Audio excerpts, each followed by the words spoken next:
riêng vài thân nè na chân chín tra tiền này à riu ru lệ tí tắc zeta lâu kia turin kan so mà chịu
missionary akaluya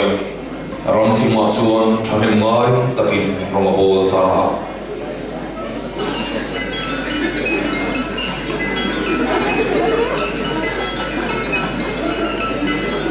Christian te pathian chu in pathian ai na chaka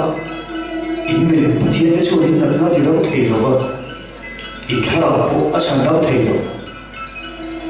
Christian te pathian chu e kim a ti thei a ram boi ro la ka a ve in thei chewa in thara po a chan dang do ole mele pathian kal sana Isua Krista tan la thei inum em le Pale fapale tharau thiam in ko bakti se che chu pathian chu I pathian ni sila chuwa mi le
Isua Krista chân chin tra shil thuin an na che sin